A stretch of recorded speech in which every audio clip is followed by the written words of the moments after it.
بھلائی کر بھلا ہوگا، برائی کر برا ہوگا۔ عن ابی مسعود عقبۃ بن عامر الانصاری رضی اللہ عنہ قال قال رسول اللہ صلی اللہ علیہ وسلم من دل علی خیر فلہ مثلہ اجر فاعلہ، رواہ مسلم فی کتاب الامارہ۔ حضرت ابو مسعود عقبہ بن عامر رضی اللہ تعالیٰ عنہ سے روایت ہے، انہوں نے فرمایا، نبی کریم صلی اللہ علیہ وسلم نے فرمایا کہ کوئی شخص اگر نیکی کا راستہ بتاتا ہے تو نیکی کرنے والے کے بمثل بتانے والے کو اجر ملے گا۔ مفہوم کیا ہوا؟ مفہوم یہ ہوا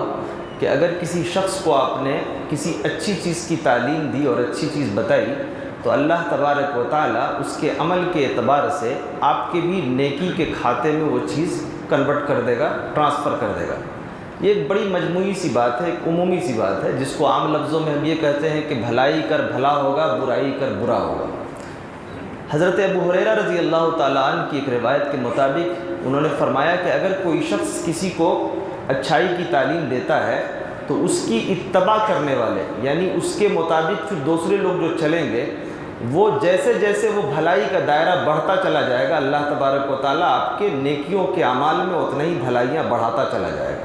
لیکن اگر کسی شخص نے برائی کی تعلیم دی، کسی کو غلط چیز پہ آمادہ کیا، تو پھر وہ برائی جیسے جیسے عام ہوگی ویسے ویسے آپ کے عمل کے اکاؤنٹ میں وہ برائیاں ٹرانسفر ہونا شروع ہو جائیں گی۔ یعنی اچھی چیز کیجیے گا تو اچھائی آپ کے حصے میں آئے گی، بری چیز کیجیے گا تو برائی آپ کے حصے میں آئے گی۔ ایک اور روایت اس سلسلے کی ہے، ابو امامہ باہلی رضی اللہ تعالیٰ عنہ مشہور صحابی رسول ہے، بیان کرتے ہیں کہ نبی کریم صلی اللہ علیہ وسلم نے فرمایا کہ جب کوئی شخص کسی کو خیر کی تعلیم دیتا ہے، اچھی بات بتاتا ہے، تو آسمان کے فرشتے اس کے حق میں دعا کرتے ہیں، اور روئے زمین کی جتنی مخلوق ہے وہ بھی اس کے حق میں دعا کرتی ہے، اور بل میں چونٹی اور سمندر میں مچھلیاں بھی اس کے حق میں دعا کرتی ہے۔ یہ ترمذی کی روایت ہے اور صحیح روایت ہے۔ یہ دو تین روایتیں لگ بھگ اپنے معنی، مفاہیم اور فضیلت کے اعتبار سے لگ بھگ وہی باتیں ہیں جو بتلائی گئی ہے، پہلی حدیث میں نے پڑھی ہے۔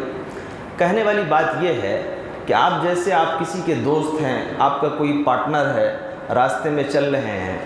بہت سارے کام کاج ہوتے ہیں، لیکن اس موقع پر رمضان کے اس مقدس مہینے میں آپ کو اچھی دوستی اور اچھی محبت اور اچھی قربت اور اچھی اپنائیت کے اظہار کا یہ سب سے اچھا طریقہ ہے کہ آپ دیکھیے کہ کہیں ہمارا دوست غلط تو نہیں کر رہا ہے، ہمارا بھائی غلط تو نہیں کر رہا ہے۔ اگر آپ ایسا کرتے ہیں تو آپ شاید تصور نہیں کر سکتے ہیں کہ آپ کے حق میں، آپ کے عمل میں اللہ تبارک و تعالیٰ کتنا اضافہ کرے گا۔